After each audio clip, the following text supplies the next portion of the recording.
Muito bem, meus caros. Prosseguindo, então, os militares de educação física, 1964 e 1985. O que eles ainda podem nos ensinar? Palavras de Alessandro Barreto Garcia. Aprendemos que a preocupação pedagógica é destaque entre os autores da década de 60, 70 e 80, o que pode ser observado na preocupação com diversas disciplinas. As humanísticas, muito valorizadas, não aparecem nos textos dos críticos. Essas são negligenciadas pelos críticos pelo simples motivo de que inviabilizariam suas críticas. Cagigal, 1974, citação dele, explica que há uma nítida distinção entre desporto de alto rendimento e desporto escolar. O autor deixa claro que os procedimentos pedagógicos são diferentes entre os alunos de treinamento esportivo e os da educação física formal, e que ambos possuem em comum apenas o movimento humano e o rendimento, mudando somente o nível deste. Ressalta que, além dos estudos de anatomia, fisiologia, bioquímica, biologia muscular, anatomia funcional, fisiologia do exercício e biomecânica, na fisiologia e treinamento motor existem disciplinas humanísticas tais como psicologia, filosofia, pedagogia, sociologia, história e antropologia. O esporte educacional, como observado nos anos 1964 a 1985, aparece claramente atrelado a um notável intuito de formar a juventude brasileira a partir de valores supremos baseados nas melhores tradições. A honestidade nos jogos é um valor moral que já observamos entre os gregos antigos. Citação do próprio Alessandro Barreto Garcia, em 2012. Pierre de Coubertin, inspirado nesse espírito grego, tentou revigorar na modernidade essas mesmas características desejadas entre os anos do governo militar brasileiro. Teixeira, 1976, cita ele, indica 3 pontos bem claros para uma educação física eficiente. Deve existir uma área de educação física desportiva infantil, desporto de massa e desporto de alto rendimento. Nessas 3 áreas, sabe-se que eles que as desenvolvem são os que obtêm melhores resultados. O reconhecimento e a delimitação clara de como trabalhar para esse desenvolvimento é a comprovação de que a preocupação educacional durante o regime militar foi condição básica para sua própria estrutura. À vista disso, é nítido o apreço pelas leis morais, valores físicos e intelectuais do aluno. É isso que precisamos para a nossa educação física. Podemos perceber o grande potencial a ser explorado em um sistema educacional desportivo, unindo o lazer, educação e o alto rendimento. As grandes virtudes da vida como honestidade e respeito faziam parte do universo desportivo. Esse era o verdadeiro espírito da educação física dos anos do ciclo militar. Não apenas o aluno ou esportista, mas os professores, treinadores e todos aqueles que circulam no universo do desporto educacional aprendiam esse espírito. A vitória não poderia de forma alguma se sobrepor ao espírito olímpico, ao fair play, e isso estava sendo desenvolvido, discutido e atualizado como nos certificamos nos escritos dos anos 1960, 70 e 80. Ensinar a não violar os regulamentos é uma das essências do desporto moderno, principalmente do educacional. É preciso, por consequência, desviar-se da deslealdade e da brutalidade.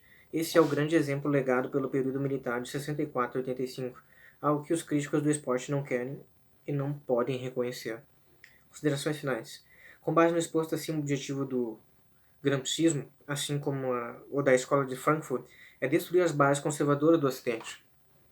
Para o marxismo cultural, o fundamento judaico-cristão, direito romano e filosofia grega deveriam ser eliminados da realidade social, já que por meio econômico não seria possível. Os jovens seriam os alvos. A sociedade americana que acolheu membros da Escola de Frankfurt sofreria as críticas daqueles que para lá foram em busca de liberdade. Na Itália, isso caberia a Antônio Gramsci. Como observamos, a Escola de Frankfurt, bem como a corrente de Antônio Gramsci, está diretamente relacionada com a teoria crítica de Brecht, 1986, 88, 99, coletivos de autores, 1992, e muitos autores também que se autodenominam teóricos críticos, entre aspas.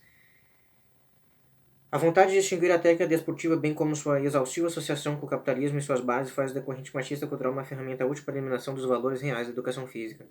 Porém, ao atingir as bases do desporto, julgam os críticos que essa seja uma forma de eliminar o comportamento conservador por meio de regras e de universalização dos conteúdos. Com isso, destrói os conceitos, leis, princípios, normas e fundamentos técnicos da educação física. Entretanto, não encontramos nenhuma justificativa para a eliminação da técnica desportiva, seja ela educacional ou de fazer o desempenho.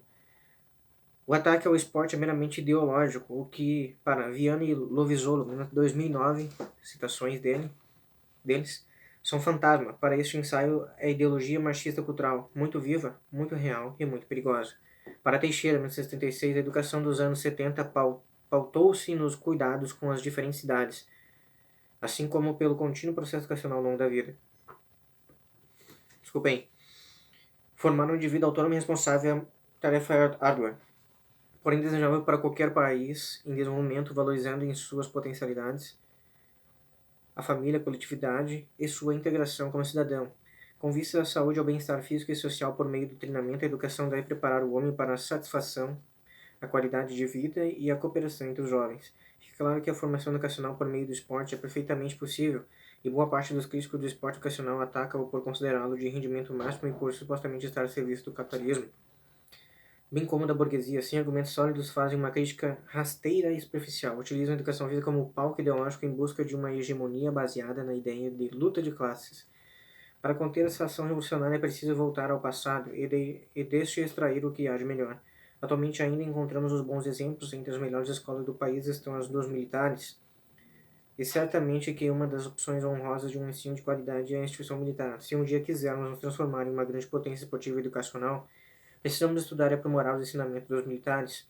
É preciso evitar que a educação física se torne uma exclusiva ferramenta a serviço da ideologia machista, esta, notadamente contrária ao ideal conservador. Evitar que o professor se torne um mero intelectual orgânico, um agente cultural para implantar o movimento revolucionário. Muito bem. Referências: Brash, a criança que pratica esporte respeita as regras do jogo capitalista. Revista Brasileira de Ciência e Esporte, 1976. Bom. A educação física escolar como campo de vivência social.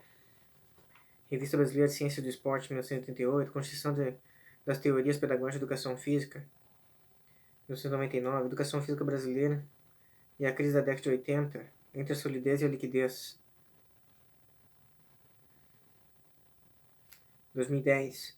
A Sociologia Crítica do Esporte, 2011. Cagigal, Sugestões para a Educação Física na década de 70, Revista Brasileira de Educação Física e Desporto, 1974. Olavo de Carvalho, A Nova Era e Revolução Cultural, Fritjof Capra e Antônio Gramsci, 1994. Sabemos que livro é esse, né? Do Marxismo Cultural ao Globo, 8 de junho de 2002. Matéria, professor Olavo de Carvalho. Máfia Gramsciana, Jornal da Tarde, professor Olavo de Carvalho. O Imbecil Coletivo, Atualidades Culturais Brasileiras, 2006. Coletivo de autores, Educação Grega e Jogos Olímpicos, Alessandro Bento Garcia, o mesmo autor do livro. Muito bem. Carlos Vélez Rodrigues, como já citados lá. Só vocês procurarem. Muito bem. Fechamos esse capítulo. Até a próxima oportunidade e vamos tocar.